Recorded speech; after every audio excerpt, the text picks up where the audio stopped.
Υπάρχει εδώ μια ερώτηση για τον Λάζαρο. Γιατί εξαφανίζεται ιστορικά το πρόσωπο του Λαζάρου, όπως το αναφέρουν τα Ευαγγέλια σε αυτές τις περικοπές της Μεγάλης Εβδομάδας?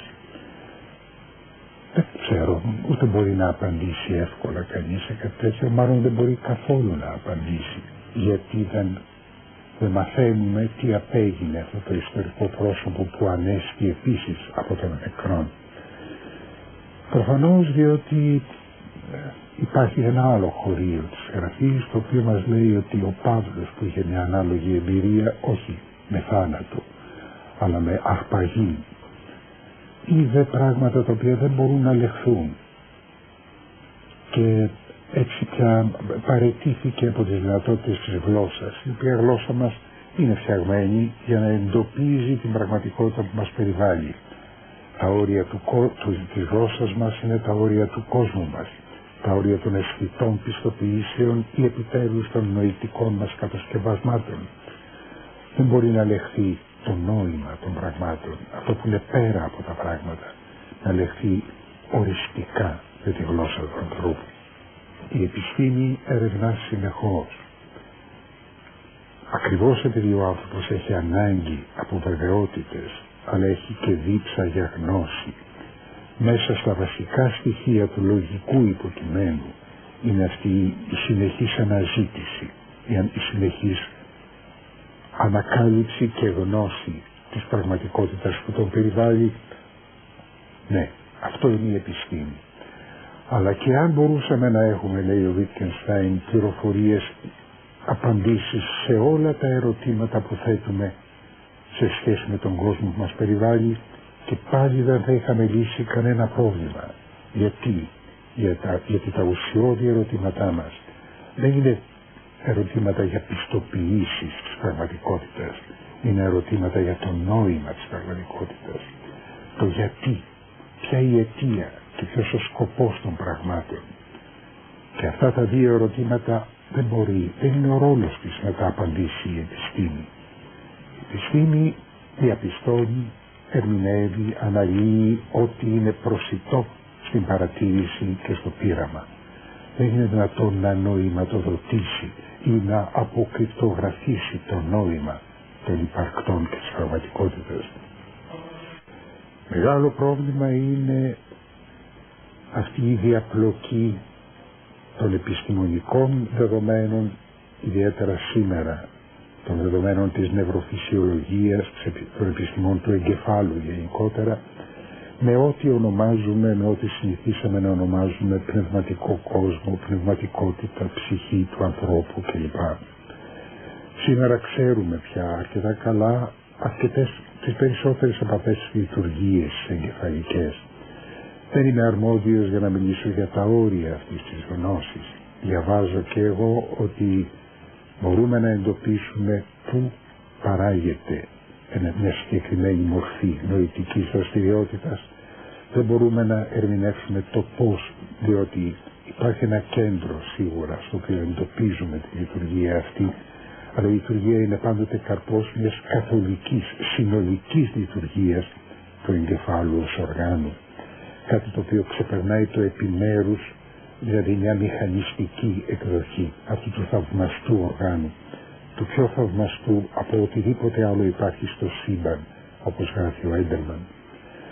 Λοιπόν, πού τελειώνει αυτό το οποίο ονομάζουμε προσωπικότητα, η ετερότητα του ανθρώπου, το μοναδικό, το ανώμιο, το ανεπανάληπτο, το χαμόγελο, η ιδιαιτερότητα του βλέμματος, η ενέργεια του ανθρώπου, η ενεργητική του πράξη, η καλλιτεχνική του δημιουργία, οι ευαισθησίες του. Πού τελειώνουν αυτά? Βέβαια λέμε ότι όλα αυτά ενεργούνται μέσω εγκεφαλικών λειτουργιών, γι' αυτό και κάποια βλάβη στις εγκεφαλικές λειτουργίες ακυρώνει πολλές φορές όλη αυτή την έκφραση της προσωπικής ιδιαιτερότητας. Αλλά εκείνο το οποίο μένει τελικά ανοιχτό και να μην ευστοποιήσει, ότι υπάρχει μια πραγματικότητα που ενεργείται μέσα από τις βιολογικές λειτουργίες, αλλά έχουμε σαφώς την εμπειρία ή την ψηλάφιση ότι σε κάποιες περιπτώσεις την υπερβαίνει. Αυτό δεν είναι αποδεικτικό στοιχείο.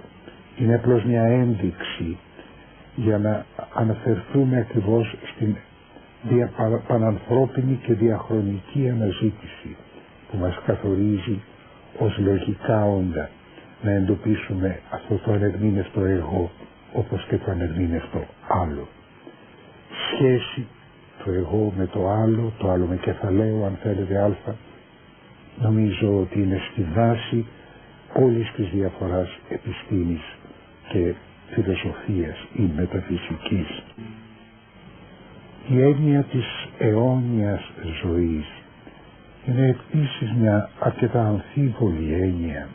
Αμφίβολη είναι για τον λόγο ότι μιλώντας για αιώνια ζωή μεταφέρουμε στην μετά τον θάνατο πραγματικότητα την εμπειρία που έχουμε από τον αισθητό και ορατό κόσμο.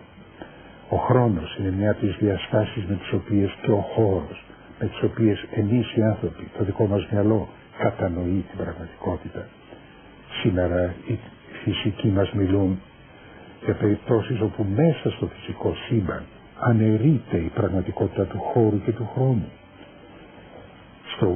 Στο πρωτογενές κβαντικό πεδίο ή στις περιπτώσεις των μαύρων οπών ή δεν ξέρω σε ποιες άλλες περιπτώσεις, όταν ένα ηλεκτρόνιο στρέφεται προς τα πίσω στο χρόνο, δηλαδή η φυσική, χωρίς να καταλαβαίνουμε τι θα πει αυτή η έκφρασή τους, και συνιστά ποζιτρόνιο, αν τα λέω σωστά.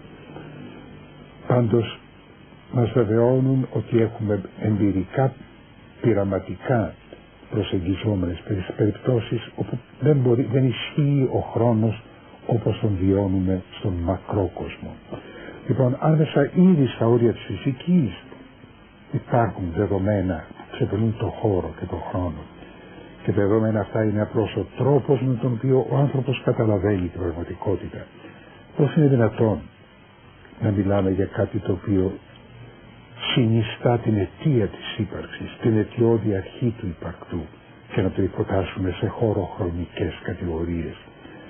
Άρα η αιώνια ζωή ως έκφραση μάλλον θα πρέπει να νοηθεί έτσι όπως ορισμένοι συγγραφείς, όπως ο Μάξιμος ο Ομολογητής, την καθορίζουν ως την 8η ημέρα, την έξοδο από τον χρόνο και τον χώρο, την ελευθερία από τους περιορισμούς του χώρου και του χρόνου.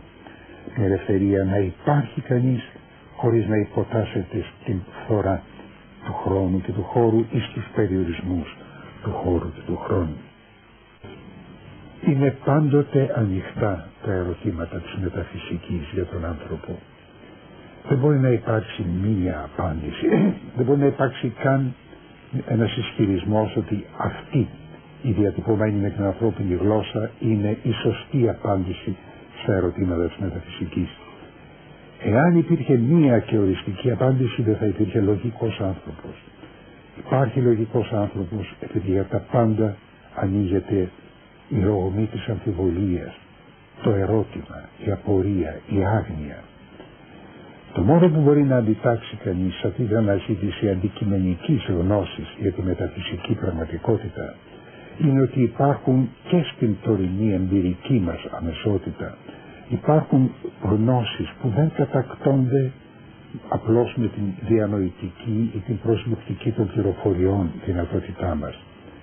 Υπάρχουν γνώσεις οι οποίες κατορθώνονται μέσα από την αμεσότητα της σχέσης. Ο έρωτας είναι μια τέτοια γνώση. Ο έρωτας προσφορίζει μια γνώση η οποία ποτέ δεν μπορεί να υποταχθεί στις αντικειμενικές μεθοδολογικές απαιτήσεις της επιστήμης. Αυτή η έκπληξη της ανακάλυψης της ετερότητας, το ίδιο μέσα στον χώρο της τέχνης. Τι είναι αυτό που μας κάνει να αναγνωρίζουμε όταν ακούμε ένα κομμάτι μουσικής ότι αυτό είναι Μότσαρτ? Ακούμε ένα άλλο, αυτό είναι Μπαχ. Ακούμε ένα στίχο και λέμε αυτό είναι Καβάφης. Τι είναι αυτό που μας κάνει να αναγνωρίζουμε την ετερότητα της καλλιτεχνικής δημιουργίας, να αναγνωρίζουμε την προσωπική παρουσία του καλλιτέχνη στο καλλιτέχνημά του, να αναγνωρίζουμε μια ανθρώπινη μοναδικότητα, μια ανώμια και ανεπανάληπτη δημιουργική έκφραση στην κάθε περίπτωση καλλιτεχνικού έργου. Αυτά είναι τα ερωτήματα της μεταφυσικής, τα οποία θα μένουν πάντα ανοιχτά όσο θα υπάρχει άνθρωπος που θα μπορεί να νοεί, να ερωτεύεται και να απολαμβάνει την ομορφιά.